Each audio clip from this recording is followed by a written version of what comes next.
White Jade. It is said that there was a scholar named Wu Yan, also named King Yan, who was very famous when he was young.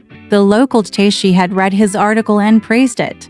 Because he liked his literary talent, he asked someone who was close to Wu Yan to invite him to have a conversation to observe his speech and literary talent. He said, "Where can someone as talented as Wu Yan still live in poverty for a long time?" And called him. The neighbors sent a message to Wu Yan, "If he can work hard and gain fame, I will marry my daughter to him." Taishi had a daughter who was very beautiful. When these words reached Wu Jan's ears, he was very happy and confident. "But I failed the first exam." He asked someone to tell Taishi, "It is my destiny that I will be rich, but I don't know whether it will be sooner or later. Please wait for me for 3 years. If I really can't succeed, his daughter will marry another person." So he studied harder. One night, under the bright moon, a scholar came to visit him. This man has a fair face, short hair, a thin waist, and long hands. Wu Sheng politely asked the man where he came from and what he wanted. The man said, "My surname is Bai, and my given name is Yu." The two exchanged a few words for a while. Wu Sheng felt that this man was open-minded and appreciated him very much, so he let Bai Sheng stay with him. Bai Sheng didn't refuse and slept until dawn before leaving. Wu Sheng repeatedly asked him to come back and talk about it later. Bai Sheng also felt that Wu Sheng was honest and enthusiastic, so he offered to stay at Wu Sheng's house. Wu Sheng agreed very much, and they broke up after making an appointment on a moving day. On the day of moving, first an old man delivered cooking utensils and other utensils, and then Bai Sheng arrived. He rode a white dragon horse, and Wu Sheng welcomed him in. He quickly ordered his family to clean the room and arrange for him to stay. Bai Sheng also sent the people who followed him to lead their horses back. From then on, the two stayed together day and night, studying each other's knowledge, and each gained something. Wu Sheng asked Bai Sheng strangely when he saw that the book Bai Sheng read was not a common book and did not contain 8-part essays. Bai Sheng replied, "Everyone has his own ambitions. I'm not a person seeking fame." In the evening, he often invited Wu Sheng to his room to drink and took out a book to show Wu Sheng. The book was full of Qigong matters. Wu Sheng couldn't understand it, so he put it aside casually. A few days later, Bai Sheng said to Wu Sheng, "The book I read to you that night is all about the key techniques of the Huangting Jing. It is an introductory textbook for becoming an immortal." Wu Sheng said with a smile, "I'm not interested in becoming an immortal. To become an immortal, you have to cut off love and have no distracting thoughts, which I can't do." Bai Sheng asked him, "Why?" Wu Sheng replied that it was to continue the family line. Bai Sheng asked again, "Why don't you get married at such an old age?" Wu Sheng said with a smile, "I am sick and I am lustful." Bai Sheng said, "The king is not a little bitch. Do you want to marry someone? What kind of ideal person?" Wu Shengkai told Bai Sheng about waiting for Taishi's daughter. Bai Sheng suspected that the family women might not be really beautiful. Wu Sheng said, "This woman's beauty is known to everyone near and far. It's not that I am short-sighted." Bai Sheng laughed it off. The next day, Bai Sheng suddenly packed his bags and told Wu Sheng that he was leaving. Wu Sheng reluctantly said goodbye to Bai Sheng Shu sadly, unable to bear the separation. Bai Sheng asked the boy to carry his luggage and leave first. While he continued talking to Wu, suddenly he saw a green cicada clattering on the table. Bai Sheng said goodbye. "The car is here. I'm leaving. From now on, if you think of me, just sweep the bed where I sleep and lie on it." Wu Sheng heard what he just said. He wanted to ask more, but in the blink of an eye, Bai Sheng shrank to the size of a finger, turned over and sat on Qingshen's back, and flew away with a squeak, gradually disappear into the colorful clouds. Only then did Wu Sheng realize that Bai Sheng was not an ordinary person. "I was stunned for a long time before I returned to my room feeling lost." A few days later, it suddenly started drizzling. Wu Sheng missed Bai Sheng very much, so he walked to the room where Bai Sheng lived. Seeing that the bed where Bai Sheng lived was covered with mouse paw marks, he sighed, swept it with a broom, spread a mat and lay down to rest. Not long after, Bai Sheng's book boy came to invite him. Wu Sheng was very happy and left with the boy. Suddenly, He saw a flock of birds flying towards him. The boy caught one and said to Wu Sheng, "The dark road is difficult to walk, but you can fly on a bird." Wu Sheng was worried whether such a small bird could carry it. The boy said, "You can try riding on it." Wu Sheng tried to ride on it, and saw that the bird's back was very broad. The boy also rode behind him, and it flew into the sky with a squeaking sound. After a while, a red door appeared in front of me. When the bird fell to the ground, the boy got off first and helped Wu Sheng also come down. Wu Sheng asked, "Where is this?" The boy replied, "This is the gate of heaven." There were a pair of big tigers squatting there on both sides of the door. Wu Sheng was very scared, and the boy protected him. "Lead him in." I saw that the scenery everywhere was very different from the rest of the world. The boy led him to Guanyin Palace. The palace was full of crystal steps, and walking was like walking on a mirror. Two large sweet-scented osmanthus trees, towering into the sky, shade the sky. The flowers are blown by the wind, and the fragrance is astonishing. The houses and pavilions are all red with red windows and doors, and beauties often come in and out, all of them dignified and beautiful, incomparable in the world. The boy said, "The maids in the Queen Mother's palace are more beautiful." Fearing that Bai Sheng would wait too long and not stay longer, the boy hurriedly led him out of Guanyin Palace. After walking for a while, he saw Bai Sheng waiting for him at the door. As soon as Bai Sheng saw Wu Sheng, he rushed forward, held his hand, and led him into the yard. Wu Sheng saw clear water and white sand flowing under the eaves, and the jade-carved railings looked like a moon palace. As soon as he entered the room and sat down, a young woman came to offer fragrant tea. And then a banquet was served. For beauties, with jingling gold and jade rings, stood on both sides. Just when Wu Sheng felt a little itchy on his back, a beautiful woman reached in and gently scratched the itch with her long nails. Wu Sheng felt his mind swaying and couldn't calm down for a while. After a while, he became a little drunk and gradually lost control of himself. He looked at the beauty with a smile and talked to the beauty diligently. The beauty often avoided him with a smile. Bai Sheng ordered the beautiful woman to sing and drink wine. A woman in red gauze held a wine glass and offered wine, while singing beautiful songs, and all the beauties also played along. After the performance, a woman in green sang and offered wine. A woman in purple and a woman in white gauze laughed, secretly pushing each other, not daring to move forward. Bai Sheng also ordered one of them to sing and the other to toast, so the girl in purple came to propose a toast. Wu Sheng took the cup and scratched the woman's wrist with his hand. The woman laughed and lost her hand, dropping the wine glass and breaking it. Bai Sheng scolded her, and the woman picked up the cup with a smile, lowered her head and whispered softly, "It's as cold as a ghost's hand, and I'm trying to catch someone's arm." Bai Sheng laughed, and made the girl in purple sing and dance by herself. After the girl in purple finished dancing, the girl in white came to offer another big drink, but Wu Sheng declined. The girl in white was unhappy with the wine, so Wu Sheng had to drink it reluctantly. Wu Sheng looked at these four women carefully with drunken eyes. They were all graceful, and no one of them was not a peerless beauty. Wu Sheng suddenly said to Bai Sheng, "It's hard for me to find any beauty in the world. You have so many beautiful beauties here. Can you make me truly happy?" Bai Sheng said with a smile, "Isn't this step the right one for you? These are you still attracted to them?" Wu Sheng said ashamedly, "I realized today that I have seen too little." So Bai Sheng summoned all the beauties and let Wu Sheng choose. Wu Sheng looked at which one was better, but couldn't make up his mind for a while. Because the man in purple had had an acquaintance with him, Bai Sheng ordered her to hold the quilt and serve Wu Sheng.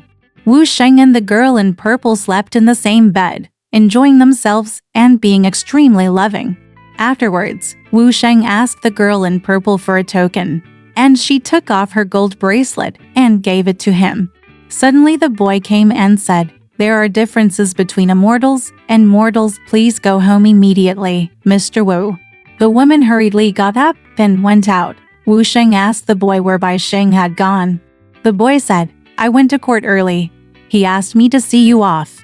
Wu Sheng was unhappy, so he had to follow the boy back the same way. When he arrived at Tianmen, he turned around and saw that the boy had disappeared.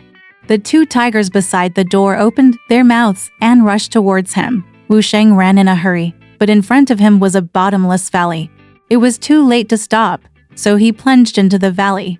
He was surprised and broke out in a cold sweat. When I opened my eyes, it turned out to be a dream. The sun is already glowing red. Picking up the clothes and shaking them, Wu Sheng felt something fell on the bed. When he saw it, it was the gold bracelet. Wu Sheng felt very strange. From then on, Wu Sheng's thoughts of getting promoted, getting rich, and marrying beautiful women all disappeared, and he became disheartened. He is not interested in the human world. He only yearns for famous mountains and rivers, worships red pine nuts, and attains enlightenment and becomes an immortal. However, he has never forgotten to continue the family lineage. More than 10 months later, one day, while Wu Sheng was sleeping heavily during the day, he suddenly dreamed that a woman in purple clothes came in from outside, holding a baby in her arms, and said to Wu Sheng, "This is your flesh and blood. It is difficult to keep this child in the sky, so I brought the child back to you." After that, he put the child on the bed, covered him with clothes, and left in a hurry. Wu Sheng grabbed her and asked her to stay one more night. The girl in purple said, "The last time we shared the same bed was a wedding. This time we shared the same bed was a farewell. This is where we have been together for centuries. If you are determined, we may still meet again." Wu Sheng woke up and saw the baby sleeping in the quilt next to him. He quickly took her to see her mother. His mother couldn't be happier, so a wet nurse was hired to feed the baby, who was named Mengshen. When Wu Sheng had a child, he asked him to tell Taishi that he was going to live in seclusion and ask his daughter to marry someone else. Taishi refused and Wu Sheng refused, so Taishi told his daughter. The daughter said, "Everyone near and far knows that I have been betrothed to Wu Sheng, and now I have remarried someone else. Isn't this a second husband?" So Taishi conveyed this to Wu Sheng. Wu Sheng said, "Not only do I no longer seek fame, but I also have no love for men and women. The reason why I did not go to the mountain immediately was because my mother is still alive." Taishi told his daughter what Wu Sheng said. The daughter said, "Wu Leng is poor. I'm willing to eat chaffy vegetables with him. If Wu Leng is leaving, I will serve my mother-in-law at home, and I will definitely not marry anyone else." After repeated discussions, Taishi finally chose a date, sent his daughter to the Wu family by carriage and horse. Wu Sheng was grateful for his wife's virtuousness and respected her very much. A woman serves her mother-in-law very filially and does not mind the poverty of her family. 2 years later, Wu's mother died. Chnu sold her dowry and buried her mother-in-law with all the etiquette. Wu Sheng said to his wife, "I have a good wife like you, so what worries do I have? I just heard that a man attained enlightenment and uprooted his house and sword, so he wanted to run away from home. I will leave everything in the house to you." Chnu also said he agreed calmly and did not hold back at all. So Wu Sheng said goodbye to his wife and ran away. After Wu Sheng left, Chnu managed life externally, trained her children internally, and managed the family in an orderly manner. Mengshen also gradually grew up and became very smart in studies. At the age of 14, he became a scholar and was known as a child prodigy. At the age of 15, he entered the Hanlin Academy. Every time the emperor gave a commendation, he didn't know who his biological mother was, so he only granted it to J. Every time there is a ceremony, Mengshen always asks where is his father. His foster mother told him the truth. Mengshen wanted to resign and go find his father. The adoptive mother said, "Your father has been gone for more than 10 years. I think he has become an immortal. Where can you find him?" Later, Mengshen was ordered to go to offer sacrifices to Nanyu. On the way, he encountered a group of bandits. At the critical moment, a Taoist priest with a sword came. The bandits were scared away and he rescued him. Mengshen was very grateful to him and gave the Taoist priest some money. The Taoist did not want it. He only took out a letter and asked Mengshen to send it back, saying, "I have a friend who is from the same hometown as you. I want you to say hello to me." Mengshen asked, "What's your friend's name?" He replied, "Wang Lin." Mengshen thought about it and thought that there was no such person in the village. The Taoist priest said, "He is a common man. You may not know him." Before leaving, The Taoist priest took out a gold bracelet and said, "This is from the boudoir. I picked it up and it has no use, so I will give it to you as a reward for sending the message." Mengshen took the bracelet and looked at it carefully. It was finely made and beautifully inlaid, so he took it home and gave it to his wife. The lady cherished it very much and asked a skilled craftsman to make another one to match the pair, but she couldn't make it so good. Mengshen asked the people in the village, but there was no such person as Wang Lin. "I really couldn't find it, so I opened the letter and read it." The letter read, "3 years later, Luan Feng will be separated into different heavens. I will bury my mother and teach her son, and I will rely on the virtuous minister. If I can't repay my kindness, I will give you a pill of medicine. If you cut it open and eat it, you can become an immortal." Behind it was written, "Mrs. Lin Nying's makeup." After reciting it, I still didn't know who it was, so I took it to ask his adoptive mother. The adoptive mother cried when she saw it and said, "This is your father's family letter, and Lin is my nickname." Mengshen suddenly realized that Wang Lin was the nickname Lin, and she felt extremely regretful. He took out the bracelet and asked his mother to see it. She said, "This is a relic of your biological mother. Your father often takes it out to show me when he is at home." He also looked at the pills, which were as big as beans. Mengshen said happily, "My father is an immortal. If he eats this meatball, he will live forever." His mother did not eat it immediately and hid it temporarily. When Taishij came to see his grandson, he read Wu Sheng's letter to him and gave him pills to extend his life. Taishi cut it in half and shared it with his daughter, and he felt refreshed. Taishi was already over 70 years old after taking pills. His muscles and bones suddenly became strong. He could walk very fast without riding a carriage or horse, and his family had to run away to keep up with him. Another year later, a fire broke out in the city. The fire did not go out all day long, and no one in the city dared to sleep. Everyone in Mengshen's family was watching in the yard. They saw that the fire was gradually spreading, and the family was helpless. Suddenly, the gold bracelet on the lady's hand made a loud noise, flew up into the sky on its own, gradually expanded, and roundly covered the house, with the mouth of the bracelet facing the southeast. Everyone was shocked. In an instant, the fire came from the west, burned to the side of the bracelet, and then turned to the east. When the fire burned away and everyone thought that the bracelet would not come back, the red light suddenly dimmed, and the bracelet fell at the lady's feet with a thud. This time, the fire in the city burned tens of thousands of houses, turning them into ashes in front, back, left and right. Only Wu's house was safe and sound. Only a small pavilion in the southeast corner was burned, which was the area where the mouth of the bracelet was not covered. When Janu was in her 50s, someone saw her still looking like she was in her 20s. The story has come to an end. If you liked it, please give it a thumbs up. Thank you.